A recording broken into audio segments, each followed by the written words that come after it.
Section 6.3, we're going to be doing more with multiplying our expressions together.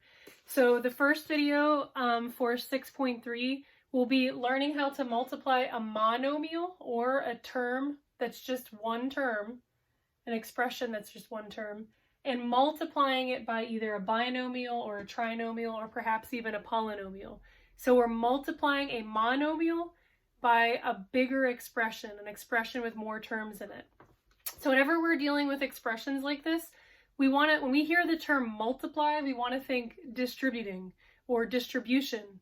So what we're going to be doing is taking the first number, that monomial, and applying it to each piece inside the parentheses. So for instance, in our first example, we have 6 times b plus 8. So we're going to multiply the 6 times the b, which will give us 6b, and then 6 times a positive 8, which equals a 48. So that's all we're doing, is just taking the monomial and multiplying it by each term inside the parentheses that comes after it. So why don't we try this next one? This next one actually has 2 pieces with it. We have a -5 and a variable of t. So remember that whenever we're multiplying by each term inside the parentheses. So we're going to go ahead and take that -5t and multiply it by the t squared. So -5 times the invisible coefficient here, which is just an invisible 1. So -5 times 1 would be a -5. And then t times t squared. So remember our product rule. When we're multiplying variables that are the same, we add the exponents. So t times t squared is going to give us t to the 3rd power.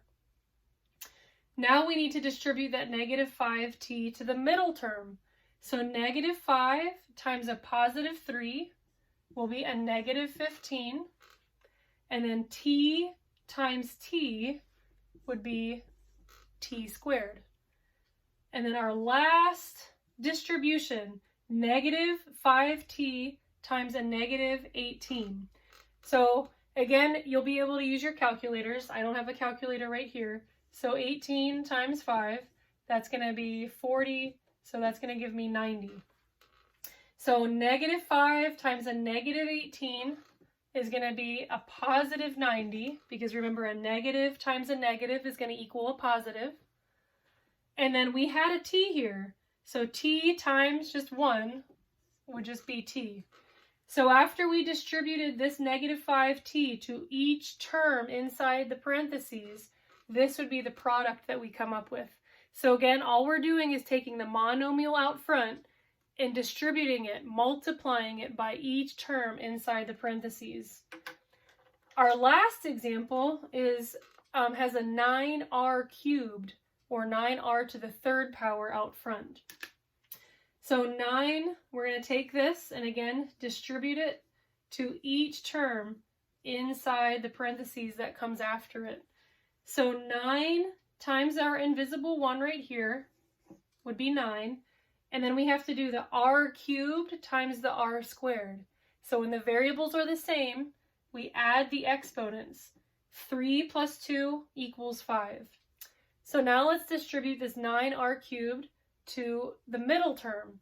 So 9 times a -3 will be a -27. And then r cubed times an r. So 3 plus 1 equals 4. So that'll just equal r to the 4th. And then our last term, so 9r cubed times 5. So 9 times 5 is 45, and then the r cubed is just going to tag along. So r cubed. So again, when we're multiplying monomials by some other type of polynomial, whether it be a binomial, a trinomial, or something even larger, all we're doing is taking that one term on the front and distributing it to each term inside the parentheses.